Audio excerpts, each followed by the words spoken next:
আমি জানি না কেন, কিন্তু আমার এই একতরফা ভালোবাসাগুলো অনেক ভালো লাগে। মানে নিজের মতো করে ভালোবাসবে, কোনো এক্সপেকটেশন থাকবে না, এই ভালোবাসাগুলো সুন্দর। আপু, আমি এখন যে ভালোবাসার গল্পটা আপনাকে বলবো সেটা হলো একতরফা ভালোবাসা। আমার নাম হাসিব, মেয়েটার নাম বৃষ্টি। আমার বয়স তখন ছিল 15। ভালোবাসা কি এটা বুঝতাম না। বন্ধুদের সাথে ঘুরতে আর ফুটবল খেতে অনেক ভালো লাগতো। বৃষ্টি আমার বন্ধুর বাসায় ভাড়া থাকতো। একদিন সকালে আমার বন্ধুরা মিলে ফুটবল খেলার জন্য বের হয়েছিলাম বাসা থেকে। আমি কখনো আমার ওই বন্ধুর বাসায় যাইনি, কিন্তু ওই দিন ওর বাসায় কেউ ডাকতে যেতে চায়নি। কি করব, আমি চলে যাই ওর বাসায় ওকে ডাকতে। ওই দিন বৃষ্টির সাথে আমার প্রথম দেখা। আমি দেখেছিলাম বৃষ্টিকে, কিন্তু বৃষ্টি আমাকে দেখতে পারিনি। অনেক ভালো লাগে বৃষ্টিকে। কিছুদিন পর বৃষ্টিকে আবারও দেখতে মন চায়, তাই বন্ধুর বাসায় চলে যায় একটা বাহানা নিয়ে। এরকম ভাবে চলতে চলতে একটা সময় বৃষ্টির মায়ায় পড়ে যায়। তারপর থেকে প্রতিদিন দেখতে যেতাম, সকালে একবার বিকালে একবার। এভাবে ওই মেয়েকে দেখতে দেখতে প্রায় 6 মাস কেটে যায়। তারপর হঠাৎ আমার বাসার সামনে কিছু জমি ছিল, ওইটা বিক্রি হয়ে যায়, ওখানে বাড়ি হয়। তারপর একদিন শুনতে পারি আমার বাসার সামনে যে বাসাটা হচ্ছে ওইটা বৃষ্টির বাসা। ওই দিন আমি অনেক খুশি হই, কারণ বৃষ্টিকে দেখার জন্য আমার প্রতিদিনের মতো 1 কিলোমিটার হেঁটে যেতে হবে না। ওর বাসাটা তৈরি হয়ে গেল কিছুদিনের ভেতরেই।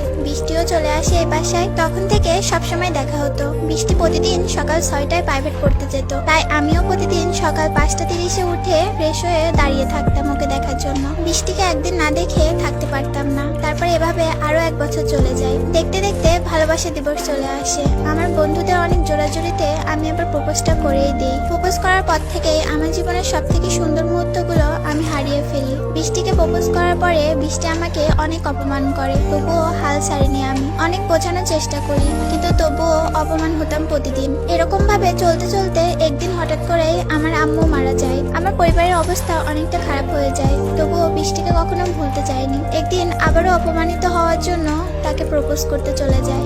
আমাকে অনেক অপমান করে, কিন্তু আমার কখনো খারাপ লাগেনি। শুধু একটা কথাই খারাপ লেগেছিল, আমাকে বলেছিল আমাকে নাকি বান্দরের মতো দেখতে লাগে। আমার এই চেহারা যেন আর কোনোদিন তাকে না দেখায়। এ কথাটা আমার অনেক খারাপ লাগে। সেদিন রাতে অনেক কান্না করি। তারপর 6 মাস বৃষ্টির সামনে যাইনি আমি। হঠাৎ করে আমি ঢাকা চলে আসি একটা চাকরি করার জন্য। ঢাকায় আসলাম 3 মাস পর শুনতে পারি বৃষ্টির নাকি বিয়ে ঠিক হয়েছে। তখন আমি বুঝতে পারি ভালোবাসার মানে কি।